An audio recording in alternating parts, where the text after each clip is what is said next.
2,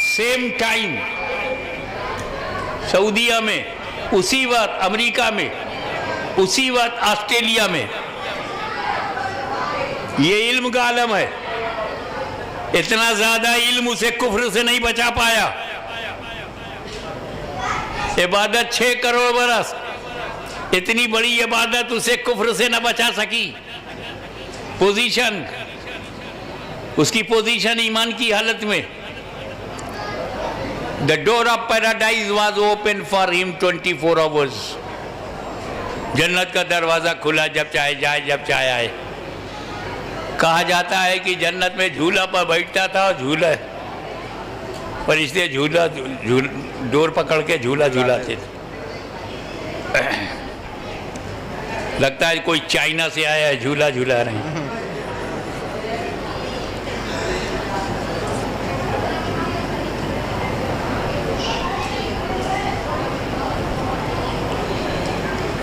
लेकिन अल्लाह ताला ने उसको जन्नत से निकाल दिया।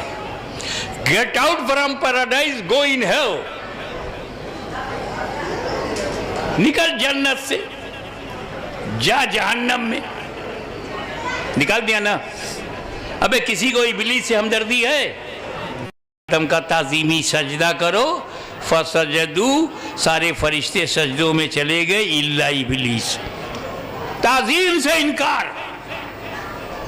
क्या समझे? ताजीम से इनकार को हल्के में मत लेना। नबी की ताजीम से इनकार को हल्के में न लेना। नबी की ताजीम से इनकार करने वाला अगर जन्नत में भी हो तो अल्लाह जहन्नम में डाल देता है। अंदर हो तो बाहर कर देता है। तो वो तो अंदर से बाहर हुआ, ये लोग तो पहले ही से बाहर हैं, अंदर जाएंगे कैसे? वही गलती अगर करोगे जो उसने किया तो अंदर जाओगे कैसे? तो इसका मतलब क्या है कि इब्लीस को इबादत करना आता था, बचाना नहीं आता था। इबादत इबादत है, लेकिन नबी की तौहीन करोगे तो इबादत गई, रिकॉर्ड खत्म। जन्नत देखा है तब भी बाहर निकलो।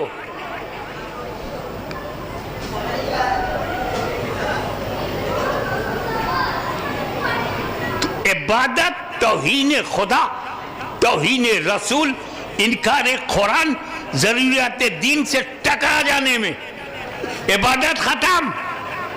तो नबी की ताजीम न करना आज का नया प्रॉब्लम नहीं है। आदम ही से स्टार्ट हो गया और 2 जमात बन गई। एक जहन्नमी की जमात जिसने इनकार कर दिया वो इब्लीस, और एक नूरी जमात जो फरिश्तों ने ताजीम किया। अब अहले सुन्नत खुद फैसला करे कि नूरी जमात में रहना है या नारी जमात में। अल मुख्तसर, नमाज पढ़ना बहुत आसान है, उसे बचाना जरूरी है। जब पढ़ोगे बचाओगे तब कायम होगी। नमाज पढ़ना इतना आसान है, इतना आसान है कि अब्दुल्ला इब्ने उबई को भी आता था, मगर बचाना सिद्दीक अकबर को आता। अरे नमाज पढ़ना तो मुनकिरीने ज़कात को भी आता था, मगर बचाना फारूक आजम को आता। नमाज पढ़ना तो बलवाइयों को भी आता था, मगर बचाना उस्मान गनी को आता है। अरे नमाज पढ़ना तो खारजियों को भी आता था, मगर बचाना मौला अली को आता।